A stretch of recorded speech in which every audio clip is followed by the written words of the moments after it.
दुनिया में आतंक के खिलाफ जबरदस्त गुस्सा दिख रहा है।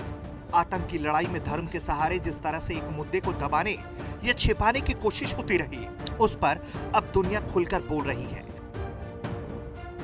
यही वजह है कि इस्लामिक आतंक के खिलाफ लगातार आवाजें उठने लगी हैं।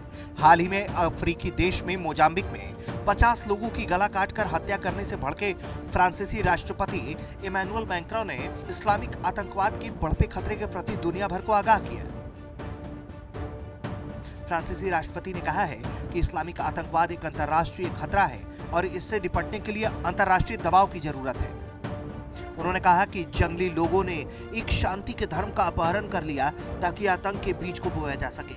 इस्लामिक आतंकवाद एक अंतर्राष्ट्रीय खतरा है और इसके खिलाफ अंतर्राष्ट्रीय प्रतिक्रिया की जरूरत है।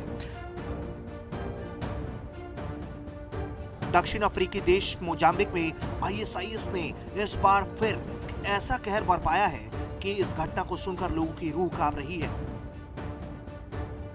मोजाम्बिक के कैबो डेलगाडो के राज्य के नंजाबा गांव में आईएसआईएस ने कहर बरपाया। आईएसआईएस ने लगभग यहां 50 लोगों के सिर काटकर हत्या कर दी। आतंकियों ने फुटबॉल के एक मैदान में इस जघन्य हत्याकांड को अंजाम दिया। आईएसआईएस ने मरने वालों के शरीर के टुकड़े कर जंगलों में फेंक दिए और वो साथ में गांव की महिलाओं और बच्चों को अगवा कर ले गए। साल 2017 से अब तक यानी 3 साल में इस इलाके में आतंकियों ने 2000 लोगों को मारा है।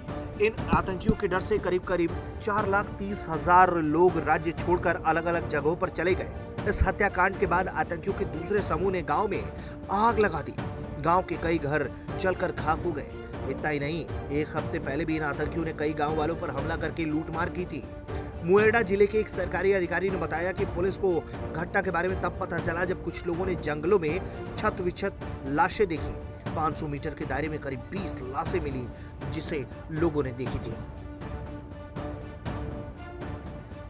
ऐसी ही घटना मार्च और अप्रैल के महीने में भी हो चुकी है। उस समय भी 50 युवकों का सर काटा गया था।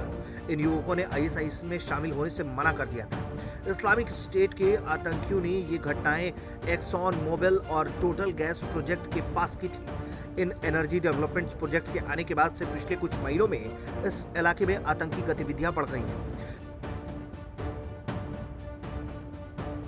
इस हत्याकांड के बाद पूरे इलाके में तनाव है।